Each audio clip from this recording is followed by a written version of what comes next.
Hello and welcome to this week's Warriors HQ, the first of 2016. Happy New Year to all our supporters. Coming up on this week's show, we've got highlights of our 14-11 defeat to Edinburgh Rugby at BT Murrayfield, and we speak exclusively to Pat MacArthur on his new contract with the club. Our game on Saturday against Edinburgh Rugby, which was meant to be played here at Scotstoun, had been moved through to BT Murrayfield due to a waterlogged pitch. Here is the best of the action.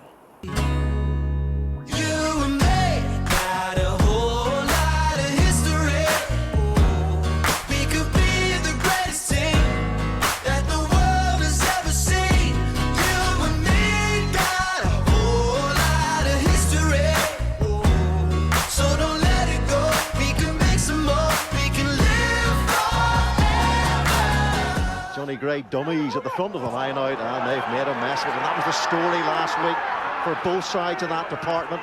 Carried out of his 22 by Phil Burley. He made a couple of excellent strip tackles last week, did Burley, the Edinburgh standoff. And here's another penalty going Glasgow's way. This time, well, it's right in front of the posts.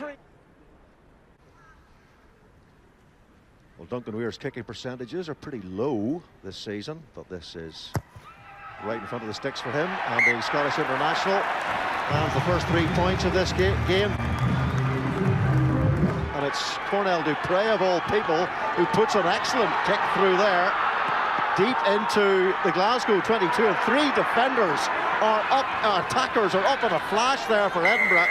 A pressure all over the Glasgow defenders. He's got a pretty sweet left foot, and Simon Algo Klein, that's 2 from 2. And Edinburgh move into the lead. And Johnny Gray carried that ball well too. And Glasgow now are moving inexorably closer to this Edinburgh line. Johnny Gray once more. Pick up and drive. Gordon Reid in there, the loose head. This will test this excellent Edinburgh defence. It really has been top class all season long. It's got to be top class here. Can they manage to get the ball wide enough? They can! They've got it away from that Edinburgh defence.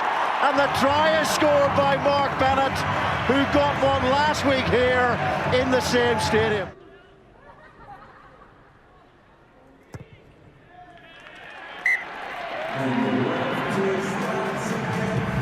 This is how the Glasgow try came about, through patience and ball control in a situation just like this, and there's a lot of patience and ball control and a lot of skill as well, as Edinburgh pile their way to... Time on.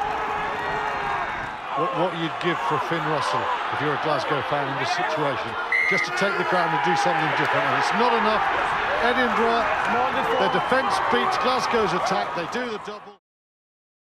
Dunky, what did you make of the game tonight? It was a disappointing result, wasn't it? Yeah, it was disappointing. I mean, I thought we were definitely the better team in the first half, and we left a couple of tries out there. And then second half, our discipline wasn't great, and we let Edinburgh back into the game. And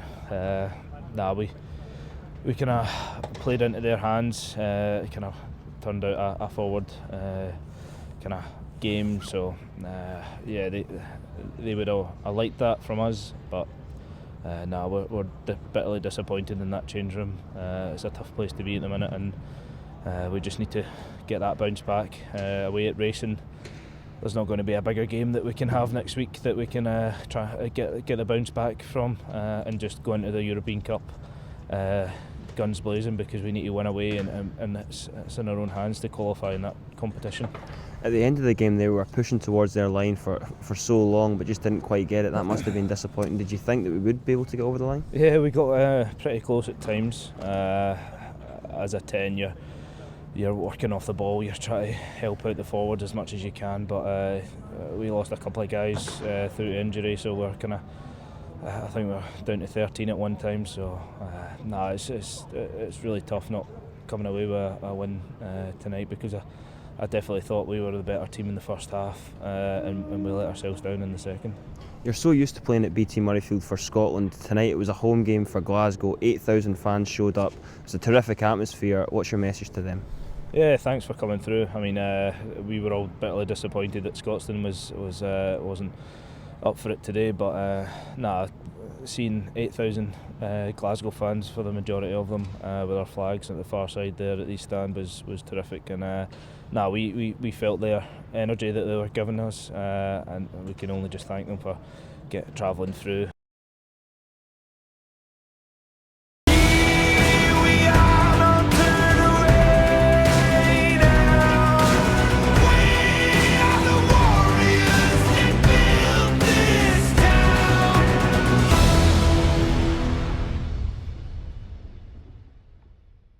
This week, hookers Pat MacArthur and Fraser Brown signed new 2-year deals with the club, keeping them at Scotstoun until May 2018.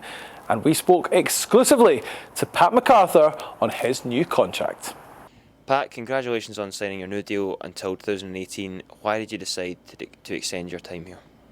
Well, we are aiming to be one of the top teams in Europe. I've been here since my first year in 2007. We came 11th, and I've been here through the growth of the club, and it's a place I love. I've set up home here, hoping maybe one day have a family in Glasgow, so it's a good place to be. And you're from South Ayrshire. You said that you support the club. You went along to Hewington for a few games, didn't you? What are your memories of supporting Glasgow Warriors as a youngster? I remember watching Big Al when he was a little skinny rake before he got chubby. I remember Hewington and the cold nights, everyone standing around the pitch, and it was great. It was the pinnacle at that point, and I hope we're still the pinnacle of club rugby, and I hope that young people come and do what I did for them, and then hope to play for their team in the future. And in what ways has the club grown since you came here? Because as you said, in your first season, we were sort of languishing at the bottom of the table, and then last season we won the title. I think from everything from the culture we've created in the team, we strive and push to win every game and believe we can win every game. Our crowds have grown massively, and to our crowd, when we're selling out every game, the noise is incredible. I think our support is just so positive around the city. I think everything is growing in a positive direction. Do you sometimes have to pinch yourself when you think of how far you've come since your days at West of Scotland and all the games in Milbury? Yeah. Like I still take myself along, and I still love going back to a rugby club, see all the boys there and all the old guys that would kind of coach me through my first 2 senior games there. West of Scotland, I enjoy going along, seeing all the boys. That was a great year as well. I do love it, and I still love going back to these places. And one day I might play at one of these clubs again, but hopefully not in the near future. And this season, with the World Cup on, you were part of the sort of leader group early on, an influential part of the team. What have you made of the season so far? I mean, we are still pushing, and we believe that although results in the last 2 weeks maybe haven't gone our way, we still are the team that won the league last year. We still are defending champions, and we still believe we can push on and still be that great team and be even better. And I think there's no better thing than this weekend going out against one of the top French teams and trying to impose ourselves in their game. That's all from this week's Warriors HQ. Join us again next Wednesday at 5 p.m. on Glasgow Warriors TV for the highlights of this weekend's game against Racing 92 in Paris.